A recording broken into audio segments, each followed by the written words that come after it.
Thank you, Debbie. And thanks to the organizers so much for inviting me. It's so great to come here and meet all these people that I've just only interacted with online in person. So today I'm going to talk about variant effect predictors, which are, of course, computational tools for predicting the effects of genetic variants. And there's many different types of variant effect predictors, but I'm going to focus on predicting the effects of missense variants within the context of predicting disease, primarily for the goal of ultimately improving diagnosis, because as we nicely heard earlier, the overwhelming majority of current variants of uncertain significance are missense variants. And that's the robot doctor treating the 6 protein. So one of the issues that we have is that many variant effect prediction tools are being created. So it leads to this question for the end user of which tools should we use, what do their outputs mean, and how much can we trust them? And we have this issue in the field where all these methods are released and nearly every new method that comes out claims to be better than everything else. So this is a figure we put together for a review a couple years ago where we went through the literature to a bunch of papers reporting new variant effect predictors, and we compared the relative performance of the new methods being introduced versus the other handful of methods that each paper compared it against. And the basic point is the blue diagonal here where nearly every paper finds their own method to be the best, but there's very little consistency across other papers how these methods do. So there can be multiple reasons for this, but the take home is that we really can't trust what people say about their own methods. They tend to overstate the performance. So what we need is independent assessment of variant effect predictors. But there's a big problem with this, and that is due to the fact that the large majority of current variant effect predictors are what we call population-based, and they are prone to circularity. So these are models that are trained on human clinical or population variants, and they're at risk from circularity when they're evaluated for pathogenicity prediction, because if they're tested against variants that were used in their training, or even different variants from the same gene that was used in training, or even from homologous genes, this can lead to inflated apparent performance. So like I said, we call these now the population-based VEPs. This mostly overlaps with what's been called supervised predictors in the past. It includes very well-known tools that are widely used by clinicians like Polyphen and Revel and CAD. But it also includes models that are tuned using human population variants, most notably alpha missense, that includes human allele frequencies, which adds a potential large sorts of circularity when it's then tested against, for example, ClinVar benign variants, where allele frequency is used as an important piece of information in the classification of many of those benign variants. But we also have some variant effect predictors that are population-free, so they're not trained on human variants. And these should be mostly free from circularity and pathogenicity prediction. And so there's a very high overlap of this group with what we often call unsupervised models, mostly based on evolutionary information, often from sequence alignments like SIFT, which has been used for decades, and more recently EVE, but also increasingly these large protein language models like the ESM models. But also within this population-free category, the models can be supervised, they just can't be trained on human clinical or population variants. So in principle, it can be okay, for example, to train on MAVE data if you do it carefully. So given that most variant effect predictors are these population-based methods that are quite circularity prone, how can we test their performance? So ideally what we'd have is a set of variants that weren't used in the training of any of the predictors, but this could be very difficult if you want to test a lot of predictors, even if methods carefully document which variants they used in their training, which they often don't do. It's incredibly difficult to find a large set of variants that haven't been used in the training of any variants, and especially when you take the sort of gene-specific effects that can occur as well. So our strategy with this over the past few years has been to use deep mutational scanning data sets and look at the correlations of variant effect predictors with deep mutational scanning data. And so we weren't the first people to have this idea. There was a couple studies looking at individual DMS data sets and a handful of predictors, but I think we were the first to take a lot of DMS data sets and a lot of variant effect predictors. And so this is work that's really been driven by Ben Livesey from my group, who was a PhD student and has liked it so much that he's stayed on now as a postdoc. And this was really an incredible amount of work for Ben in the early days, where he had to go through the literature and try and find these DMS data sets and get the data, and then try and get the predictions from the variant effect predictors if they were available, or try to run people's poorly documented code, or write scripts to call the web servers that only allow one variant to be tested at a time, and then get banned from those web servers. So fortunately, it's a little bit easier now. We have resources like MaveDB, where now we get most of our DMS data sets from, and Protein Gym also is a very useful resource of state-of-the-art variant effect predictor models. So I'm not going to take you through the history of this work, but really just focus on the results from our most recent benchmarking study, which came out on bioRxiv last week. So this is the basics of it. We look at 84 different variant effect predictors across 36 human deep mutational scanning data sets from 36 different human proteins. And so we've actually thought a lot about, what are the best DMS data sets to use. And surely there's some that are probably better than others when it comes to benchmarking, but we've also found it very difficult to sort of a priori decide the quality of a data set. And we worry that too much curation on our part could introduce biases of its own. So we've kind of ended up with the approach of just throwing everything that we can into it, with the idea that, if they're all in some way related to fitness, then by testing all these predictors across all these data sets, the ranking that we should get should be fair. So this plot here shows those 36 proteins, and for each of the DMS data sets, we calculate the Spearman correlation. The top method for each data set is labeled. For our original benchmark, it basically just looked at the relative ranking of predictors across this. But this has some problems, primarily due to the fact that we don't have uniform coverage for all the variant effect predictors. For most of the predictors, we actually don't have predictions across all the proteins in our data set. And even for the predictor, when we do have predictions, we don't always have predictions for all variants. Some predictors only give for single amino acid substitutions. Some don't give predictions when according to the depth of the sequence alignment. Some predictors don't give predictions for reasons we have no idea about. And this can lead to funny effects if you're comparing off unequal data sets. So looking at this, we can see some signs of it where there's a few cases of individual predictors that look to be the winners by far, but those methods don't do very well on anywhere else. And it turns out when you look carefully at the data, it just comes down to, they were missing predictions for half the variants, and that's the origin of it, nothing to do with their predictive skill. So what we've come up with is what we call a pairwise competition strategy. So it's fundamentally really, really simple. So for each pairing of variant effect predictors in each DMS data set, we look at the common set of variants between them. We calculate the correlation with the DMS data set for each of them. And then whichever of the two has the higher Spearman correlation wins that round. And so then we calculate the win rate for each pair of variant effect predictors across all the DMS data sets. And then for each variant effect predictor, we calculate its average win rate in these pairwise competitions against all the 83 other variant effect predictors. So we get an average win rate for each variant effect predictor. And so this is our ranking. This is showing the top 30 out of the 84 tested variant effect predictors.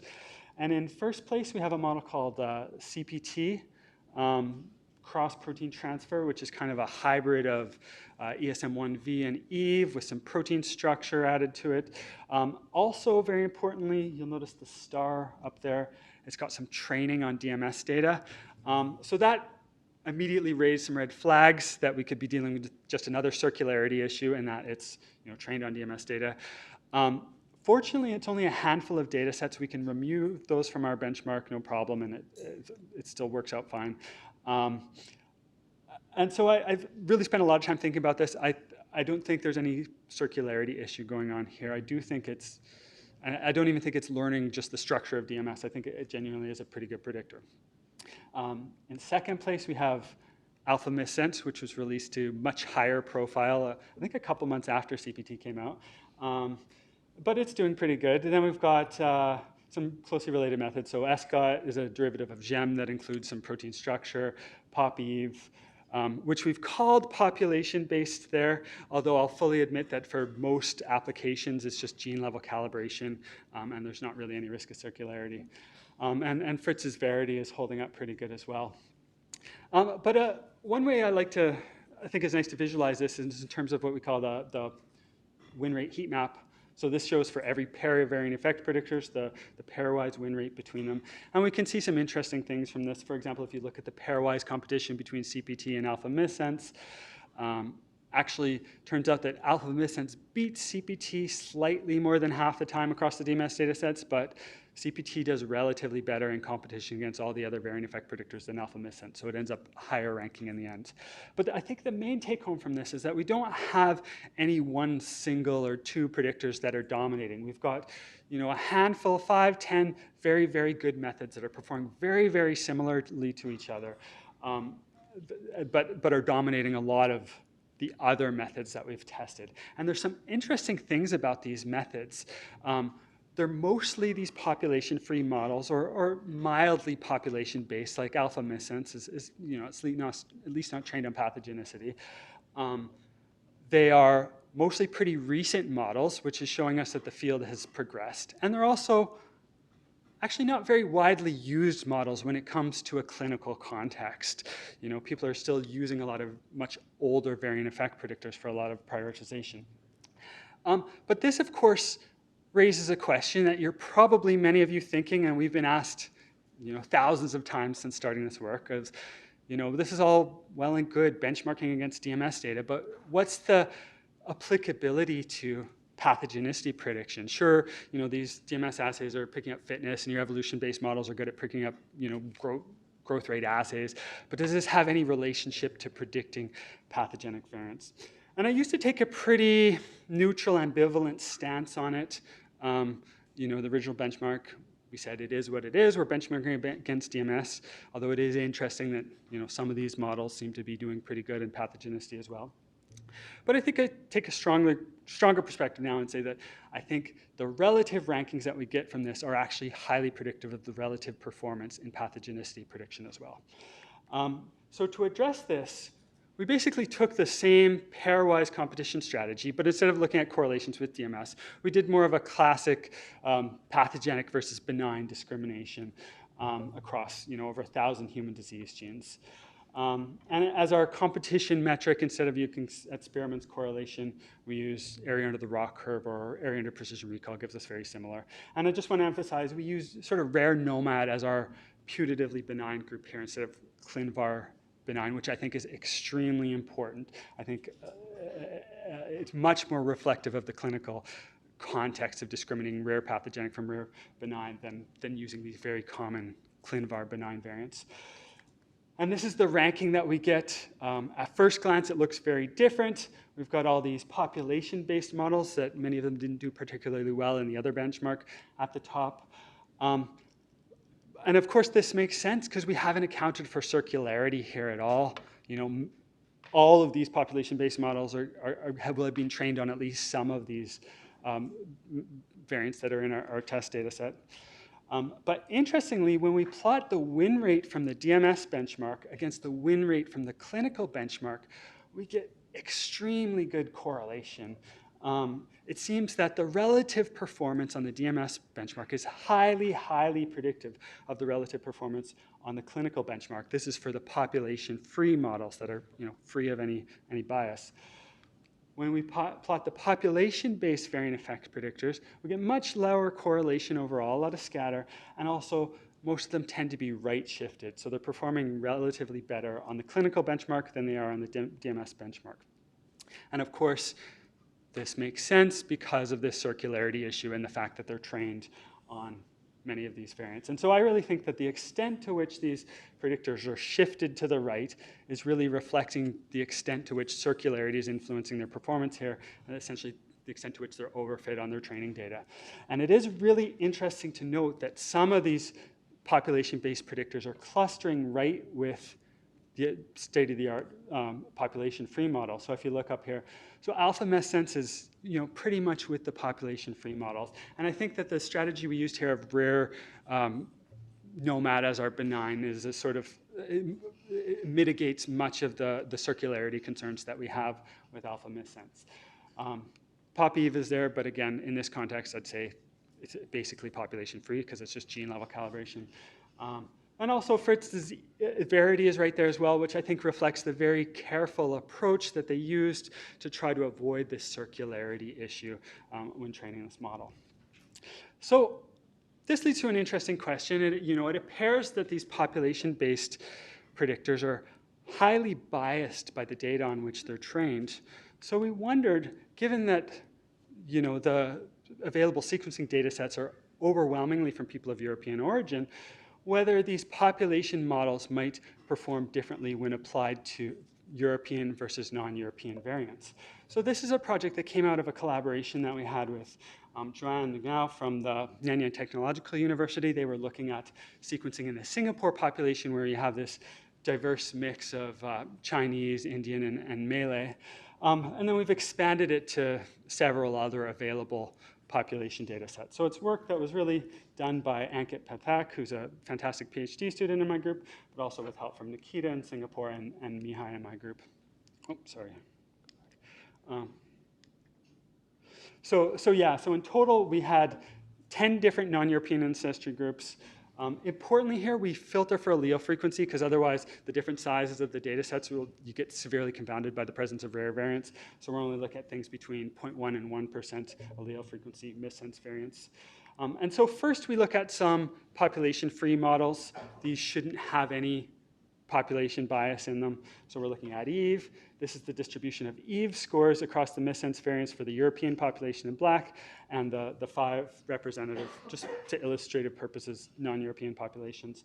And you can see you get very similar distributions. And we're not saying there's no differences between populations, but there's not huge differences when you look at it with Eve. And we can also think about this in terms of predictive pathogenicity. So rather than using any author-defined thresholds, we just sort of calculated an optimal threshold for discriminating ClinVar pathogenic versus benign.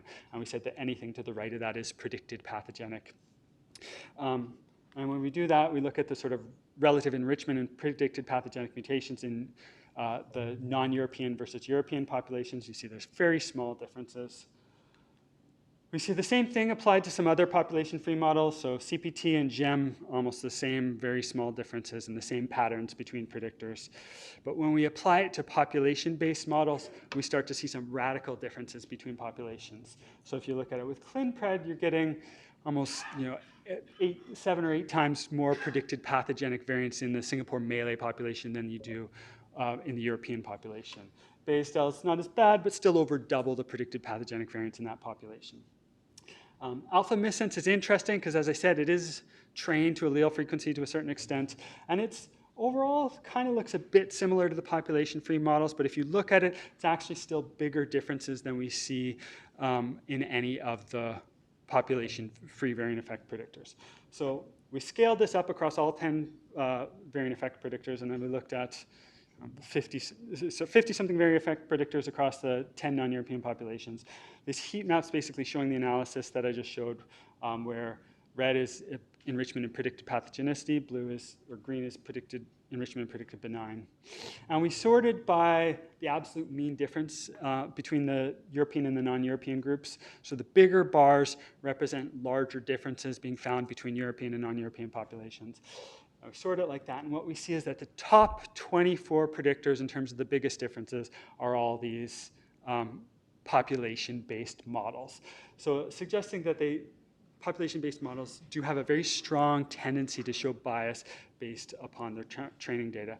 And so I think this is really not a surprising result. I don't think it will be surprising to anybody that a predictor trained on one population will perform differently when applied to a different population.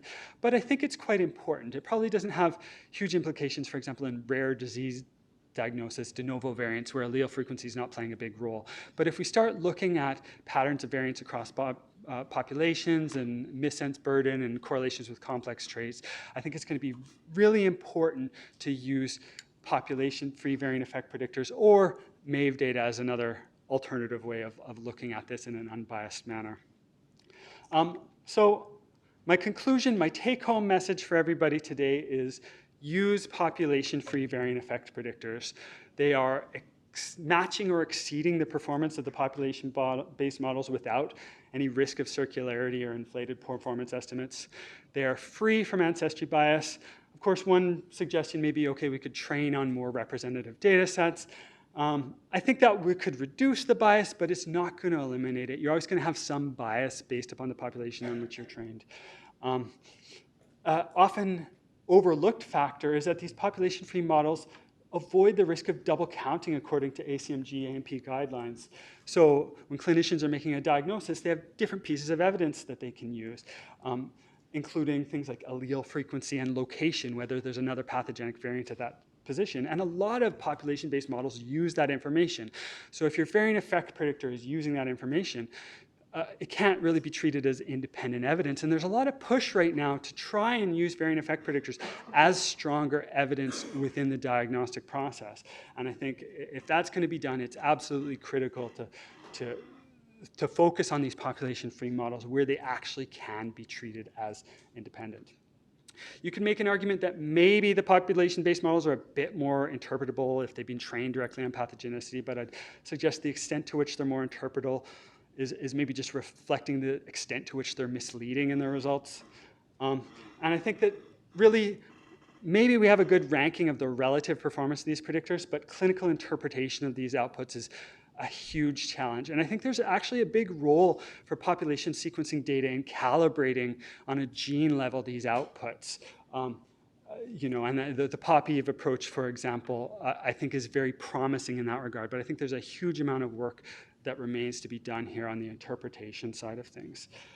Highlight really quickly, there are some remaining potential for circularity in these methods that I just think is worth pointing out. So one aspect is, to what extent has evolutionary conservation or VEP scores already influenced pathogenic versus benign classifications? It's not supposed to count for much, but certainly there's an ascertainment bias aspect where people are more likely to look at things with a high VEP score or count things as benign with a low VEP score. That's going to lead to inflated performance estimates for all variant effect predictors, population-free or population-based, so it sort of gives a good argument to the DMS-based approaches. Also, if variant effect predictors do start to be accepted as stronger evidence in diagnosis, this problem becomes even worse if more things start making their way into ClinVar that got there because of their variant effect scores. You get this other aspect of circularity that's been called the type 3 circularity in the Grimm et al. Paper. I say be very careful about training on MAVE data.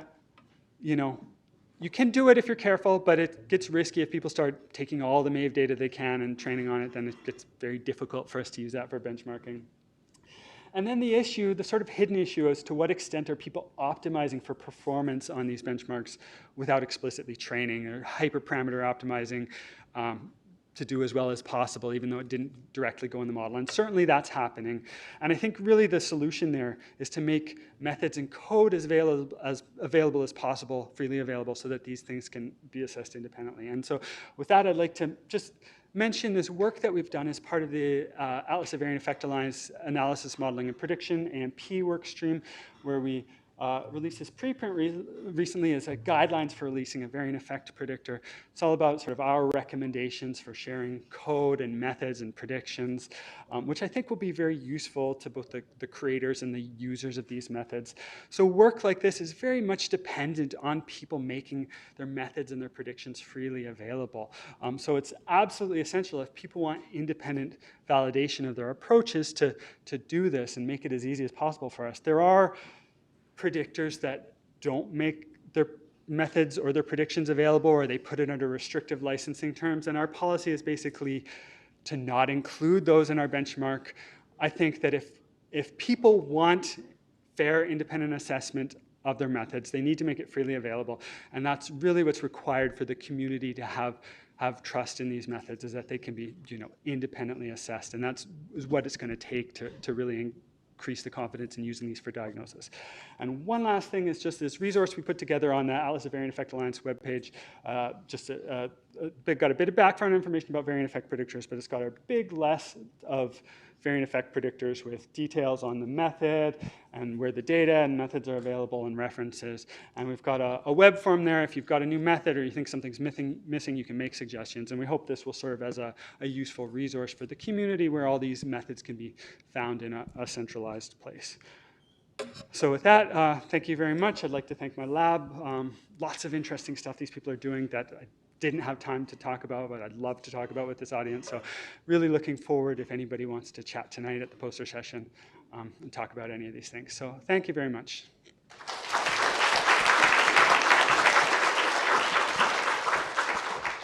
Okay, thanks, Joe. I think we have somebody very eager to ask a question here at the front. Thanks. Stan Latovsky from There's LabCorp. also somebody up there. So I'm kind of putting together your talk with the previous speaker who was talking about these microphenotypes, right? Is the notion of pathogenicity as a yes-no thing too crude? And maybe the future is we have a separate VEP for every one of those microphenotypes. Maybe. I certainly think what we need is gene-level calibration of these things rather than thinking about the scores on a global level. But yeah, there's a spectrum. Oh, sorry. Sorry, yeah. Yeah, there's a spectrum, and yeah, no, I think that's very important. More questions? There's one at the back I can see, the very back.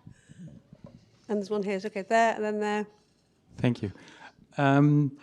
Very interesting data. I think very important, especially that you're comparing this and doing this service to the community there. As far as I understand, everything that you have looked at is missense mutations, right? So I was wondering whether you had the chance to also look at other types of mutations, like nonsense mutations, stop-loss mutations, all the things that you see in a molecular tumor board or in any other clinical setting regularly, and that most predictors are not really very well trained on.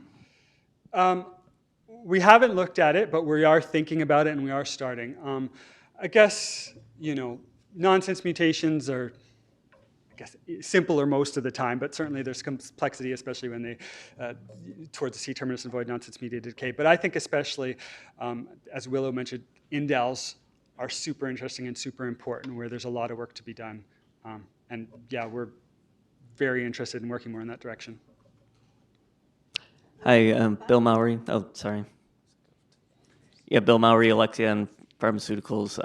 I was just curious, out of the models that you've been working with, how many of these how many of these models can be retrained from scratch? Like, to what extent is it possible to uncouple the algorithm from the data at this point? Because it seems like it would be really interesting, like if you want to test how well these algorithms can learn, like say biophysics, to put them through really stringent inductive tests where you train them on a set of proteins and then predict into a class of proteins that they haven't even seen before. Like, is that sort of testing even possible with the models as they're released today? Yeah, that's a great question. I don't actually have a good track of what fraction of methods have code available in a way that you could do that. But I think that's a very important aspect of this, especially for the population-free models of retraining things and making, just assessing this issue of how much they're optimized for the data, how much variability there is in the training. So,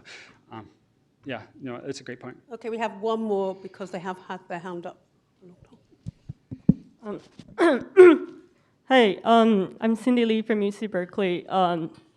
Sorry, my voice is broken because of allergies.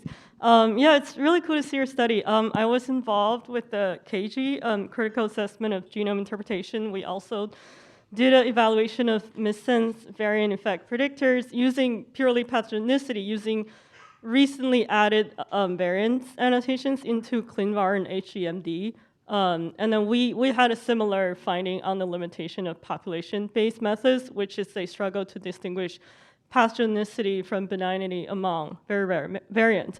So yeah, I would love to discuss that later. But my question for you is it's kind of a philosophical one. Like you found, so basically there is a relationship between allele frequency that is used in the ACMG guideline and, like you said, evolutionary conservation and also DMS data. And this is not just a statistical correlation. There is intrinsic relationship among these different outcomes, but there's also differences. Like you did discover that the population-free models, which do not incorporate allele frequency and ClinVar pathogenicity, they don't have that decline performance when you go between DMS data and pathogenicity. So I'm just wondering, like, what do you think is captured by conservation that's not in like allele frequency? And also, like, I guess you did also say don't use all the MAVE data, but we can't use none of these data to train. So like, what do you think would be the best kind of data to capture in training that do not lead to circularity, but still the fundamental, relationship between phenotype and some kind of genotype? Yeah, so we're not making the predictors, but I think use sequences and structures and unsupervised approaches is the safest way forward with it. And in regards to the ClinVar benign side, I think there's a big issue with any benchmarks that are using benign, because what we have classified benign is not actually necessarily that reflective of benign variants. There's huge ascertainment bias in common things get called benign because you can use allele frequency to call them benign, but they tend to be, less conserved and not necessarily reflective of what's actually important in terms of discriminating between, pathogenic and benign in a clinical context. So. Okay, I think we'll have to move on. Sorry about that. Thank you very much, Joe.